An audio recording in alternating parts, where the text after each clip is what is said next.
ఒకప్పుడు పెద్ద అడవిలో చిక్కీ అనే చిన్న పిచ్చుక ఉండేది. చిక్కీ చాలా బద్ధకంగా ఉండేది. ఇతర పక్షులు గూళ్లు కట్టుకొని ఆహారం సేకరించేందుకు శ్రమిస్తుండగా చిక్కీ అనే బద్ధకపు పక్షి మాత్రం చెట్ల కొమ్మలపై విశ్రాంతి తీసుకుంటూ చల్లని గాలిని ఆస్వాదించేది. శీతాకాలం సమీపిస్తోంది. అడవిలోని అన్ని పక్షులు తమ గూళ్లను బలంగా కట్టుకొని ఆహారం సేకరించడం ప్రారంభించాయి.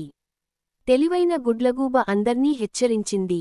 ఆహారం పోగుచేసుకోండి, గూళ్లను బలంగా నిర్మించుకోండి, లేకపోతే చలికాలంలో చాలా ఇబ్బందులు పడతారు. అన్ని పక్షులు ఆ మాట విన్నాయి. కాని చిక్కీ మాత్రం పట్టించుకోలేదు. నాకు కావాల్సినప్పుడు ఆహారం దొరుకుతుంది అని అనుకుని ఆడుకుంటూనే ఉంది. వాతావరణం ఒక్కసారిగా చల్లబడిపోయింది. చెట్లు మంచుతో కప్పబడి గాలి ఉగ్రరూపం దాల్చింది. చిక్కీ వణుకుతూ ఆహారం వెతికింది, కాని ఎక్కడా ఏమీ కనిపించలేదు. ఇతర పక్షులు తమ గూళ్లలో సురక్షితంగా ఉండి వేసవిలో పోగుచేసుకున్న ఆహారాన్ని తినసాగాయి. చిక్కీ తన గూడు వదిలి పావురం గూడు వద్దకు వెళ్ళింది.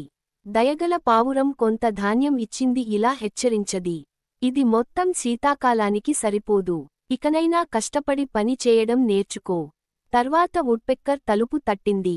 దయచేసి నాకు కొంత ఆశ్రయం ఇవ్వు అని అడిగింది. వుడ్పెక్కర్, వేసవి మొత్తం నీకుంది, కానీ నీవు కష్టపడలేదు అని కొంత ఆశ్రయం ఇచ్చింది. తన తప్పు తెలుసుకుని ఇకపై బద్ధకాన్ని విడిచి కష్టపడి పని చేయాలని నిర్ణయించుకుందది. చిక్కీ కష్టపడింది. తన కోసం బలమైన గూడు కట్టుకొని కావాల్సినంత ఆహారం పోగుచేసుకుంది. తర్వాతి శీతాకాలంలో చిక్కీ బద్ధకాన్ని వదిలి తెలివైన మరియు కష్టపడి పనిచేసే పిచ్చుకగా మారింది. కథ నీతి: కష్టపడటం, ముందుగా సిద్ధంగా ఉండటం అనేవి విజయానికి కీలకాలు. బద్ధకం చివరికి బాధనే తెస్తుంది.